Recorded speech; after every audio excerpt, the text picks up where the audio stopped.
नमस्कार मेरे प्यारे विद्यार्थियों, चलते हैं मानव भूगोल की तरफ, जिसमें हमारा सेकंड लेसन जो है वो चल रहा है जनसंख्या वितरण घनत्व एवं वृद्धि। तो आज के इस लेक्चर के अंदर हम देखने वाले हैं जनसंख्या वृद्धि और जनसंख्या वृद्धि के जो कारक हैं उनके बारे में आज अपन अध्ययन करेंगे। तो चलिए शुरुआत करते हैं आज के इस टॉपिक की। तो सबसे पहले आपको ये ध्यान रखना है कि जनसंख्या वृद्धि क्या है। जनसंख्या वृद्धि, तो जनसंख्या वृद्धि का मतलब है कि जनसंख्या में परिवर्तन। अब ये परिवर्तन धनात्मक भी हो सकता है और ऋणात्मक भी हो सकता है। यानी मान लेते हैं कि जो पैसे पहले 2001 के अंदर भारत की जो जनसंख्या थी वो कितनी थी, 102 करोड़, और उसके बाद में वो बढ़कर के यानी उसमें परिवर्तन आया 10 साल के बाद में 2011 के अंदर वो जनसंख्या हो गई कितनी, 121 करोड़। तो मोटे तौर पर जो 19 करोड़ का जो परिवर्तन उसमें देखा गया है वो कहलाएगा जनसंख्या वृद्धि। और अगर ऐसा होता कि पहले 121 करोड़ होती और अब हो जाती 102 करोड़, यानी 19 करोड़ जो है वो कमी हो जाती, तो हम उसे क्या कहते हैं, तो फिर भी हम उसे कहते हैं जनसंख्या वृद्धि।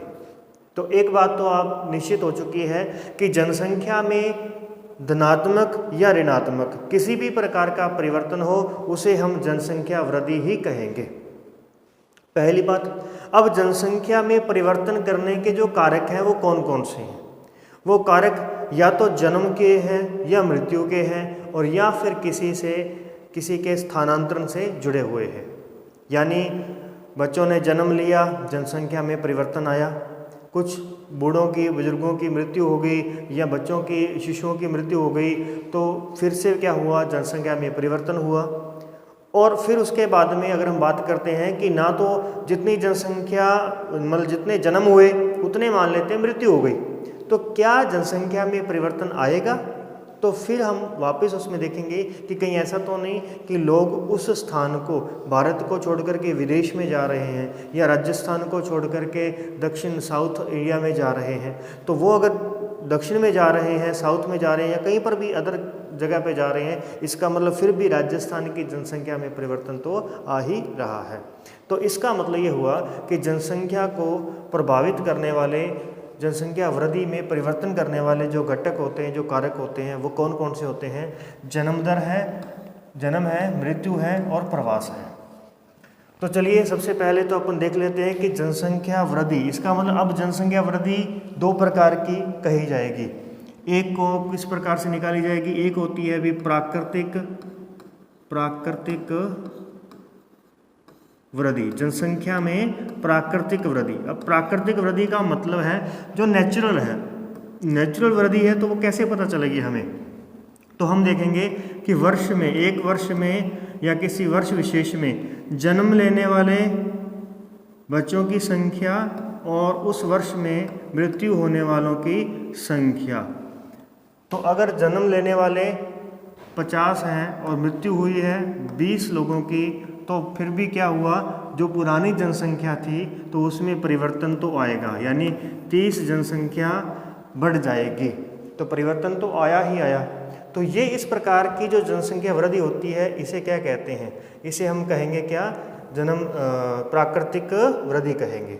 अब ऐसे ही एक हमने देखना है जनसंख्या की वास्तविक वृद्धि, वास्तविक वृद्धि। तो वास्तविक वृद्धि किसे कहते हैं, वास्तविकता जब हम जानेंगे इसकी, तो वास्तविकता जानने के लिए हमें जन्म के बारे में भी ध्यान रखना है, मृत्यु के बारे में भी ध्यान रखना है, और हमें ये भी देखना है साथ के साथ कि कितनी जनसंख्या जो है वो बाहर से आ रही है अपने यहाँ पे, अप्रवासी कितने हैं और उत्प्रवासी कितने हैं, उत्प्रवासी कितने हैं। तो जब ये आंकड़ा पूरा निकलेगा ना, तब पता चलेगा कि वास्तविक जनसंख्या में क्या चेंजेस आ रहा है। अब 50 बच्चों का जन्म हुआ, 20 लोगों की मृत्यु हो गई, और अपने इस राज्य के अंदर जो है बसने के लिए आए जो थे वो कितने आए भी, 50 बसने के लिए आए, और यहाँ से चले कितने गए, यहाँ से 80 लोग जो है वो चले गए। तो अगर 80 लोग यहाँ से चले गए तो यहाँ पर क्या हो रहा है, जा कितने रहे हैं, अधिक जा रहे हैं, यानी इसकी वजह से तो जनसंख्या में क्या आएगी, कमी आएगी। यहाँ पर क्या हो रहा है, 50 का जन्म हो रहा है, 20 की मृत्यु हो रही है, यानी यहाँ पे 30 की वृद्धि हो रही है। तो 30 माइनस प्लस के 30 माइनस के 30 यानी कि 0, मतलब जनसंख्या में कोई परिवर्तन नहीं आएगा। और यही बात अगर अपन केवल इस पर आधारित हम देख लेते, केवल इस पर आधारित देख लेते, तो हमें यह लगता कि जनसंख्या में क्या हो रही है, वृद्धि हो रही है। कैसी वृद्धि हो रही है, धनात्मक वृद्धि हो रही है। 30 लोगों की जनसंख्या और जुड़ गई। पहले अगर 100 लोग थे तो अब कितने हो गए, 130 हो गए। किसके आधार पे, वास्तविक प्राकृतिक वृद्धि के आधार पे। तो परंतु जब हमने वास्तविकता जानी तो हमें पता चला कि जनसंख्या तो पहले भी 100 थी और आज भी क्या है, 100 ही है। तो इस प्रकार से हमें अगर वास्तविक जनसंख्या का पता लगाना हो, वास्तविक वृद्धि का पता लगाना हो, तो उसके अंदर हमें आप्रवास और उत्प्रवास का भी ध्यान रखना होता है। तो इस प्रकार से ध्यान रखिएगा कि प्राकृतिक वृद्धि और वास्तविक वृद्धि 2 प्रकार की वृद्धियाँ हैं। और जनसंख्या में परिवर्तन जो होता है उसे हम वृद्धि कहते हैं। और जनसंख्या में जो परिवर्तन होता है, परिवर्तन, ये परिवर्तन किस प्रकार का हो सकता है, ये धनात्मक परिवर्तन भी हो सकता है और ऋणात्मक परिवर्तन भी हो सकता है, ऋणात्मक। ठीक है, इस प्रकार से जैसे कि 1911 के अंदर 1921 में भारत की जनसंख्या वृद्धि जो है वो कितनी थी, -0.31। ठीक है, कितनी थी, -0.31। ये क्या कहलाई, 1921 के अंदर 1921 में यह दशकीय वृद्धि के रूप में जानी गई। अब आप कहोगे कि सर यहाँ वृद्धि थोड़ी हो रही है, यहाँ तो जनसंख्या में क्या हो रही है, कमी हो रही है, तो फिर हम इसको वृद्धि क्यों कहते हैं। तो ध्यान रखिएगा, जनसंख्या में परिवर्तन को हम जनसंख्या वृद्धि कहते हैं। अब परिवर्तन किस प्रकार का है, भले धनात्मक हो ऋणात्मक हो, हम कहेंगे तो जनसंख्या वृद्धि ही। क्लियर है, हुई बात इतनी। चलिए आगे देखते हैं। अब हम थोड़ा सा जनसंख्या वृद्धि दर की बात भी कर लेते हैं। जनसंख्या वृद्धि दर, जनसंख्या वृद्धि दर। अब जैसे ही दर लग जाएगी ना, दर, तो मतलब प्रतिशत की बात यहाँ पे आ चुकी है। दर जो है वो किसी निश्चित आंकड़े की बात आ चुकी है। तो अब हम कैसे देखेंगे, तो हमें यहाँ पे रखना है कि किसी निश्चित समय अवधि में परिवर्तित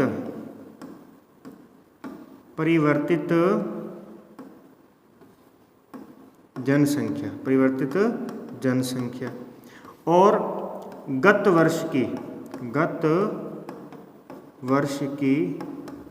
कुल जनसंख्या, गत वर्ष की कुल जनसंख्या इंटू 100। ठीक है, अब जैसे मान लेते हैं कि यहाँ पर 100 जनसंख्या थी, पहले जनसंख्या कितनी थी, 100, और बड़ी कितनी, 20 की मान लेते वृद्धि हो गई। पहले 100 थी जनसंख्या, बढ़कर के कितनी हो गई, 120 हो गई। तो अब हम क्या देखेंगे, परिवर्तन जनसंख्या, परिवर्तित जनसंख्या कितनी है, यानी इन दोनों में परिवर्तन कितना आया है, 20 का परिवर्तन आया। कितने का आया, 20 का परिवर्तन आया। तो किसमें परिवर्तन, किसमें आया है, 120 में परिवर्तन आया या 100 में, 100 में परिवर्तन आया, क्योंकि 100 परिवर्तित होकर के कितना बन गया, 120 बन गया। यानी गत वर्ष की कौन है, 100 है, तो गत वर्ष की 100 इंटू 100। तो यहाँ पे हमारे पास में वृद्धि दर कितनी आ जाएगी, 20% वृद्धि दर आ जाएगी। अब ये प्लस में आई है कि माइनस में आई है, तो वो पता चलेगा कि जनसंख्या में परिवर्तन धनात्मक हुआ है या ऋणात्मक हुआ है। धनात्मक हुआ है तो ये प्लस में हुई है, ऋणात्मक हुआ, अगर यहाँ पे 80 हो गई होती, यहाँ पे 100 की बजाय कितनी हो जाती, 120 की बजाय 80 हो जाती, तो भी 20% का ही परिवर्तन आता, 20%, यानी इसकी दर कितनी आती, 20% ही आती। परंतु फिर हम इसके आगे क्या लगाते, माइनस लगाते। अब प्लस आया है तो हमें प्लस लगाने की जरूरत नहीं है, संख्या देखने से ही वो संख्या किस में होती है, प्लस में होती है, जब तक उसके आगे माइनस का चिन्ह ना लगा हो। तो क्लियर। तो चलिए देखिए, अब तक हमने इतनी बातें की हैं। जनसंख्या वृद्धि किसे कहते हैं, जनसंख्या में परिवर्तन के कारक कौन कौन से होते हैं, और जनसंख्या में प्राकृतिक वृद्धि कैसे ज्ञात की जाती है, और वास्तविक वृद्धि किस प्रकार से ज्ञात की जाती है। चलिए इसके बारे में हम बात करते हैं।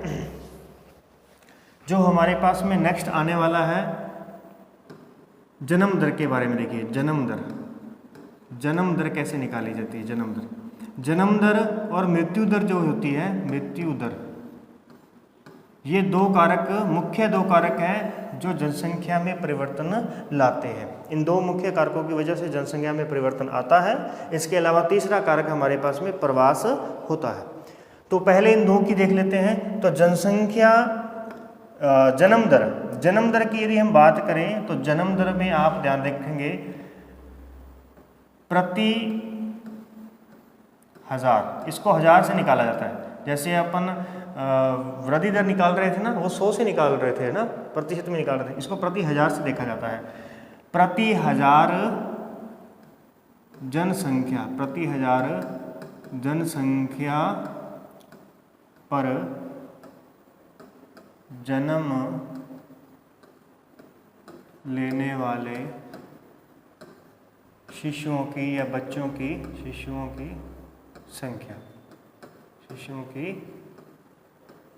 संख्या ये क्या कहलाती है अभी? जन्म दर कहलाती है।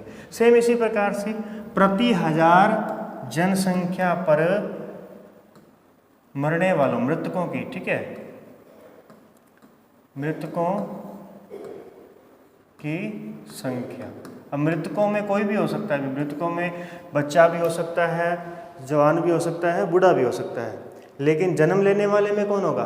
तो आपको भी पता है जन्म लेने वाले में कौन होगा? शिशु ही होता है जन्म लेने वाले में। क्लियर? ओके। तो मृतकों की संख्या इस प्रकार से निकाली जाती है। यानी इसको अगर हम फॉर्मूले के रूप में अगर बताना चाहें, जन्म दर को बताना चाहें, जन्म दर, तो यहाँ पर हम लिखेंगे कि किसी वर्ष विशेष में, ध्यान रखिएगा वर्ष विशेष की बात यहाँ पे लिखी जाती है। जन्म लेने वाले बच्चों की संख्या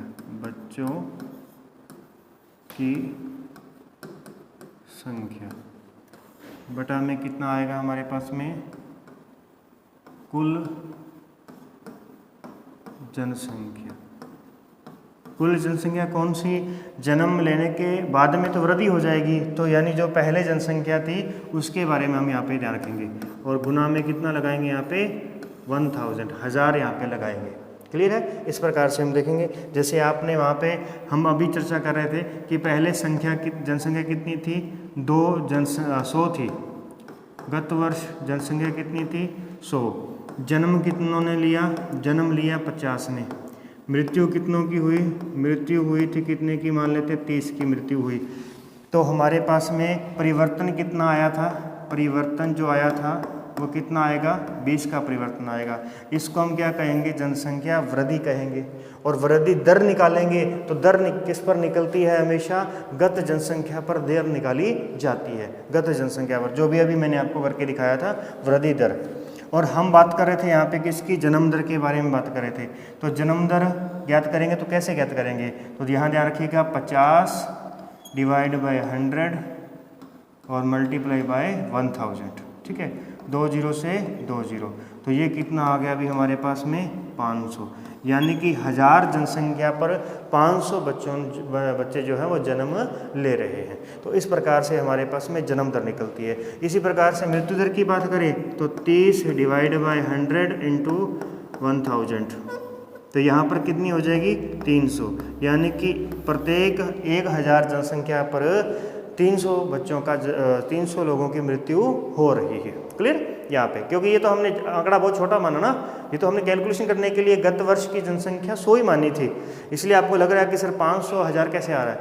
जनसंख्या जब हम रियल में देखते हैं लाखों करोड़ों के अंदर होती है, तो इस प्रकार से आंकड़े आपको मिलेंगे कि प्रति 1000 जनसंख्या पर 10 बच्चों का जन्म, 50 बच्चों का जन्म, इस प्रकार से हमारे पास में जनसंख्या जन्म दर और मृत्यु दर निकल करके आती है। अब देख लेते हैं कि हालांकि वैसे आपके वो सारणी जो है वो शायद तक सिलेबस से हटा दी गई है, लेकिन आप फिर भी थोड़ा सा अपने आइडिया के लिए याद रखें कि हम बात करते हैं जनसंख्या वृद्धि के वर्ष। ठीक है, इम्पोर्टेंट वर्ष हम देखते हैं जनसंख्या वृद्धि की। तो यदि मैं यहाँ पे आपको बताऊँ जनसंख्या वृद्धि के वर्षों के बारे में, तो एक बात तो आप ध्यान रखिएगा, लगभग 1500 ईस्वी, 1500 ईस्वी की यदि हम बात करें तो कुल जो जनसंख्या थी वो लगभग थी भी कितनी? 50 करोड़। कितनी जनसंख्या थी भी?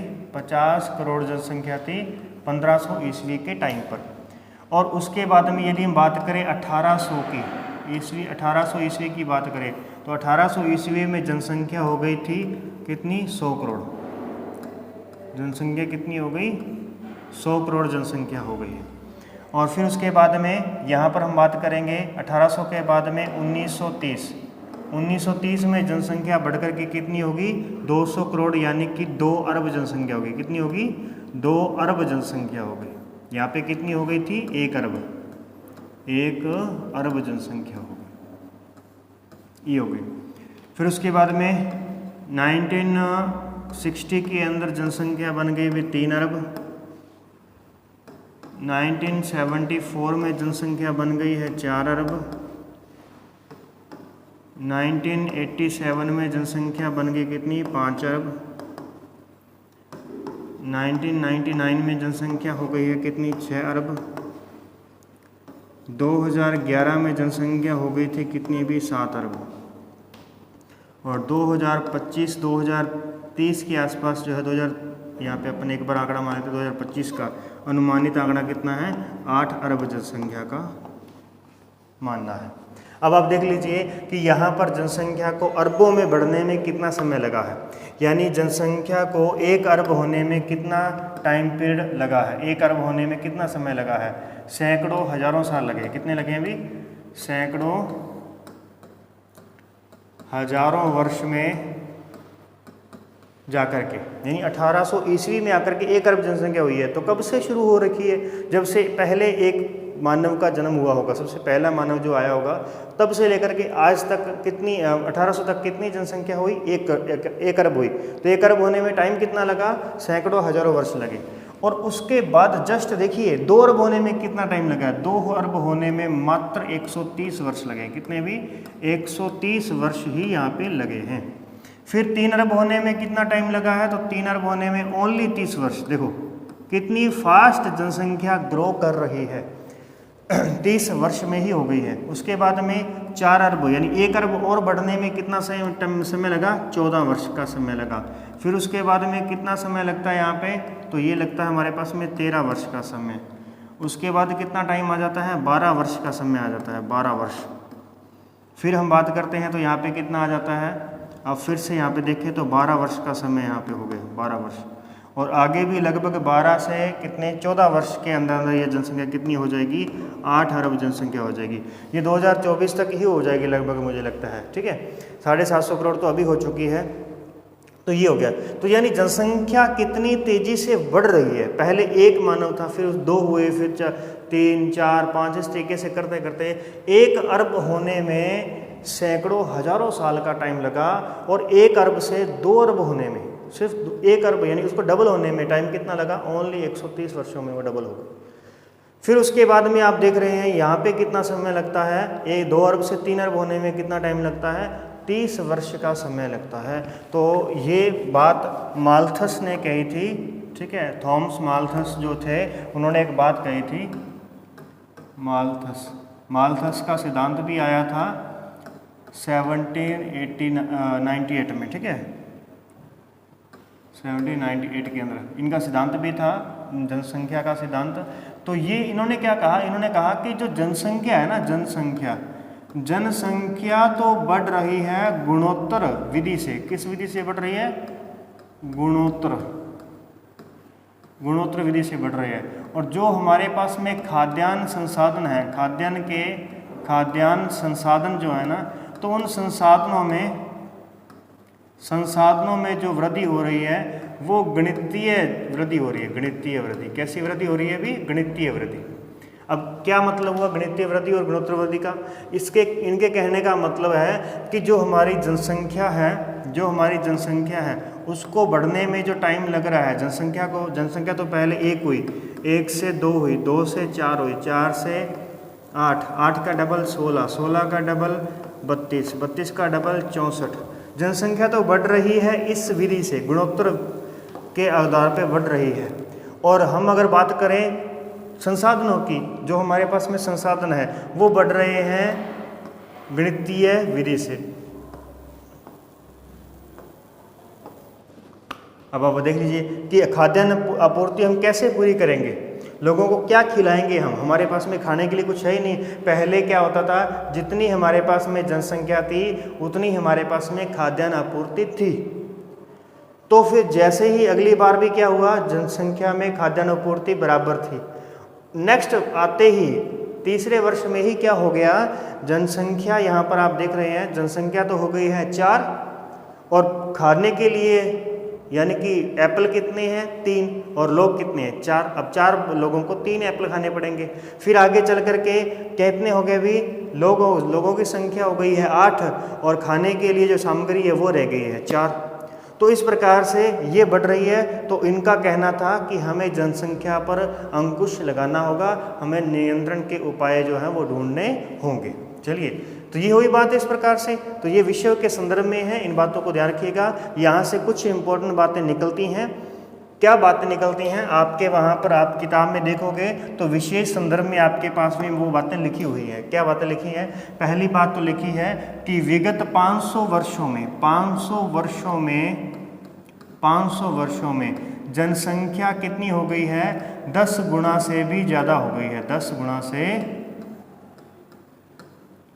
अधिक बढ़ी है, 10 गुना से भी अधिक बढ़ चुकी है पिछले 500 वर्षों में। तो अभी क्या चल रहा है, 2000 चल रहा है। तो 500 वर्ष पहले जाएंगे तो क्या आएगा, 1500 ईस्वी आएगी। तो 1500 ईस्वी के समय लगभग कितनी थी, 50 करोड़ 70 करोड़ के आसपास जनसंख्या थी। 70 करोड़ मान के चलो, तो 70 करोड़ को अगर 10 गुना करोगे तो 700 करोड़ बन जाएगा। कितना बन जाएगा, 700 करोड़। तो 700 करोड़ जनसंख्या किस दिन हो गई थी, 2011 के अंदर हो गई थी। तो आज से अगर हम बात करें कितने वर्ष पहले, 500 वर्ष पहले बात करें तो उस समय से आज की जो जनसंख्या है वो 10 गुना से भी ज़्यादा बढ़ चुकी है। एक पॉइंट आपने ये वाला ध्यान रखना है। दूसरा पॉइंट आप ध्यान रखेंगे कि 20वीं शताब्दी में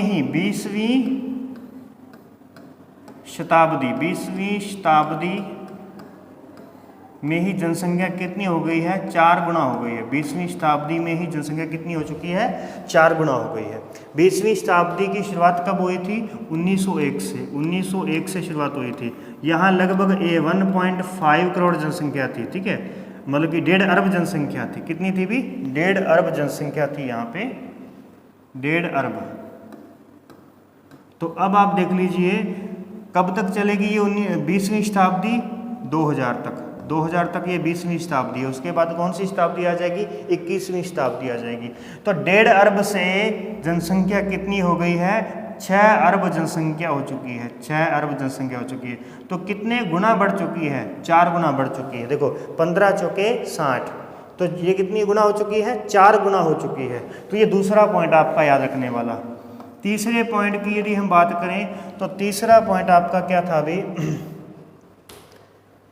तीसरा पॉइंट आप उसमें देख लेना कि क्या दिया हुआ है आपके वहाँ पे, फिलहाल दिमाग से निकल गया है। तो वो क्या है, वो भी आप इस सारणी से आइडिया लगा सकते हैं। देखो ये आइडिया आप कैसे लगा पाते हैं, आपके सामने प्रश्न आ जाए कि विगत 500 वर्षों में 10 गुना से अधिक जनसंख्या बढ़ चुकी है, तो क्या ये सत्य है कथन या असत्य है। तो आप कैसे बता सकते हो, जब आपको ये वाली सारणी याद रहेगी तो आप ये पूरी बात जो है बता सकते हैं। इसीलिए आप कम से कम इतनी सारणी तो याद रखें, ठीक है। फिर अपने पास ये डबल होने का टाइम भी आ गया। अब हम थोड़ा सा बात कर लेते हैं भारत के संदर्भ में कि भारत की जो जनसंख्या है वो किस प्रकार से बढ़ती जा रही है। यहाँ पर यदि हम बात करें तो 1901 से जनसंख्या 1901 से अपन सिस्टमेटिक तरीके से काउंट करते हैं। 1901 के बाद में 1911, 1921, 31, 41, 51, 61, 71, 81, 91, 2001 और 2011।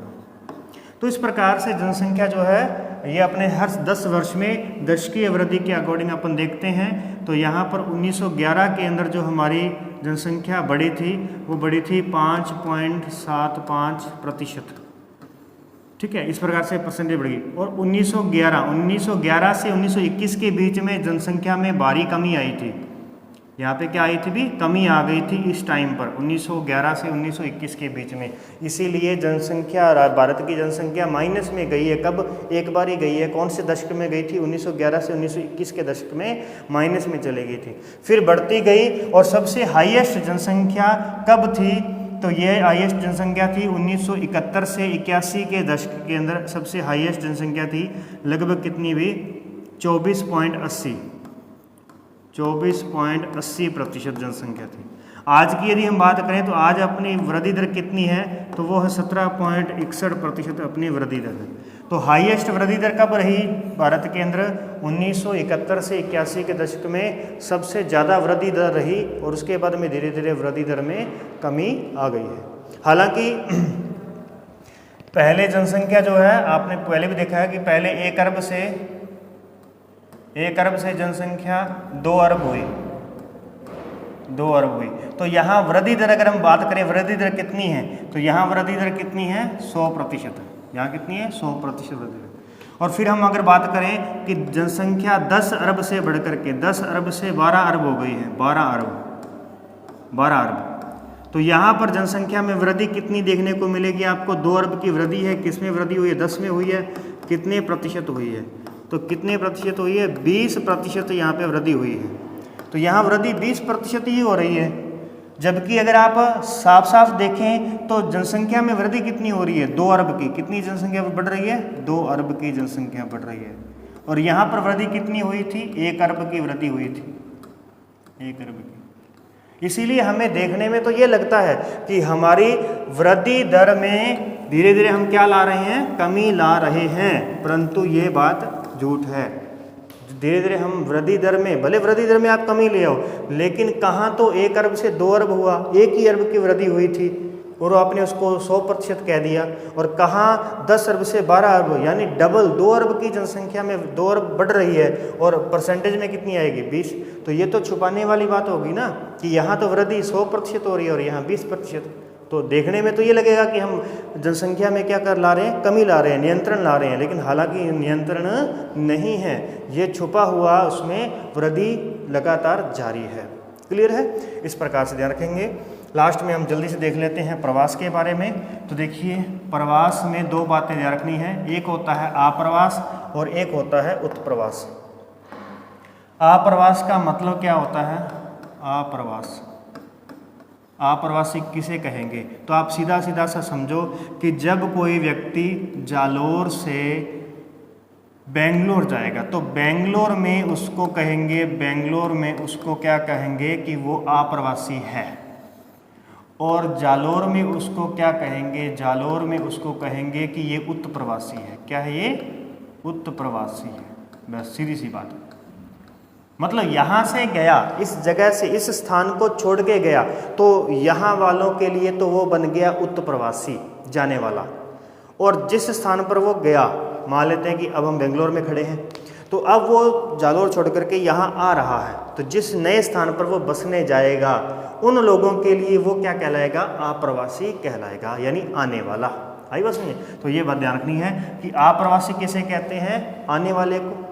जो कोई नए स्थान पर आता है उसे आप्रवासी कहेंगे, जो कोई नए स्थान पर जाता है उसे उत्प्रवासी कहेंगे। क्लियर? ये हुई। अब प्रवास को प्रभावित करने वाले कारक कौन से होते हैं? वो होते हैं अपकर्षक कारक और प्रतिकर्ष कारक। ये इसको क्या करते हैं? अभी प्रभावित करते हैं। अब इसमें क्या चीज़ है? अभी ये है क्या चीज़ है कि अपकर्ष क्या कारक कौन से होते हैं, प्रतिकर्ष कारक कौन से होते हैं? सीधा सा ध्यान रखें, बेरोजगारी। लोग जालोर छोड़ करके बेंगलोर क्यों जा रहे हैं? यहाँ काम नहीं मिल रहा है। तो यहाँ पर कौन से कारक प्रभावी हैं? प्रतिकर्ष कारक प्रभावी हैं। और यहाँ पर कौन से कारक प्रभावी हैं? यहाँ अपकर्ष, आकर्षण करने वाले। ये क्या करते हैं? ये कारक क्या है? ये कौन से कारक है? ये आकर्षित करने वाले कारक है, करने वाले कारक है। क्लियर है? इस प्रकार से तो प्रतिकर्ष कारक है, बेरोजगारी है, ठीक है, भूखमरी है, भुखमरी है, प्रतिकूल जलवायु है, प्रतिकूल जलवायु, रेगिस्तान से लोग छोड़ करके मैदानों में चले गए। क्यों चले गए? क्योंकि प्रतिकूल जलवायु थी, प्रतिकूल दशाएं थी। ठीक है, इस प्रकार से बेरोजगारी है, भुखमरी है, राजनीतिक हिंसा है, हिंसा हो रही है, दंगे हो रहे हैं। जम्मू कश्मीर में हिंसा दंगे हो रहे थे, लोग वहाँ से छोड़ करके नए स्थान पे चले गए। तो वहाँ ऐसा क्या था कि वहाँ से छोड़ करके आए? क्योंकि वहाँ प्रतिकर्ष कारक थे। और यहाँ पर ऐसा क्या है? यहाँ आकर्षित कारक है, आर्थिक दशाएं। आर्थिक दशाएं किस में आएंगी? आर्थिक दशाएं अनुकूल होंगी तो उस एरिया में लोग आना पसंद करेंगे, और जिस एरिया में आर्थिक दशाएं प्रतिकूल होंगी उस एरिया से लोग जाना पसंद करेंगे। क्लियर है? ये इस प्रकार से कारक होते हैं, प्रवास होता है। अब प्रवास कौन सी दिशा में होता है? प्रवास हमेशा आकर्षण की तरफ जाता है, यानी कि जहाँ रोजगार मिलेगा वहाँ प्रवास, उस तरफ लोग जाएंगे। और उसके अलावा प्रवास की अगर हम दैनिक प्रवास की अगर हम बात करें कि ये इसकी जो प्रवृत्ति है वो कैसी होती है? प्रवास स्थायी भी हो सकता है, स्थायी प्रवास भी हो सकता है, अस्थायी भी हो सकता है, अस्थायी प्रवास भी हो सकता है, और मौसमी प्रवास भी हो सकता है। मौसमी स्थायी का मतलब है लोग परमानेंट उस स्थान पर बसने लग गए। जो पाकिस्तान में चले गए वो पाकिस्तान में रहते हैं, जो भारत में आ गए वो भारत में रहते हैं। ये स्थायी प्रवास है। अस्थायी प्रवास, जालोर से बेंगलोर गए और फिर वापस लौट करके यहाँ पर आए, शादी ब्याह यहाँ पे किया, फिर चले गए, वो कैसे है? अस्थायी है। प्रवास मौसमी प्रवास कौन सा है? मौसमी प्रवास में जो बकरियां चराने वाले होते हैं, ऊँट चराने वाले, ऊँट पालने वाले हैं, रेवारी हैं, देवासी हैं, वो क्या करते हैं? वो गर्मियों के टाइम पर अगर आपने देखा होगा कि जब मतलब कि यहाँ पे घास फूस खत्म हो जाती है, अपने इस एरिया के अंदर घास फूस खत्म हो जाएगी, तो वो फिर कहाँ चले जाएंगे? एमपी में चले जाएंगे। अभी एमपी में गए हुए हैं तो फिर वापस समय के साथ वो वापस आ जाएंगे। मौसम बदलेगा तो वापस आ जाएंगे। तो इसका मतलब क्या हुआ? वो प्रवास किस प्रकार का है? मौसमी प्रवास है। फिर एक होता है प्रवास की अवधि। अगर हम बात करें, सॉरी ये तो होगी अवधि, प्रवास की क्या कहलाती है? अवधि। ये प्रवास अवधि के आधार पर है, अवधि के आधार पर है। अब प्रवास की दिशा अगर हम बात करते हैं तो वो गांव से गांव भी हो सकता है, एक गांव से दूसरे गांव में प्रवास हो सकता है।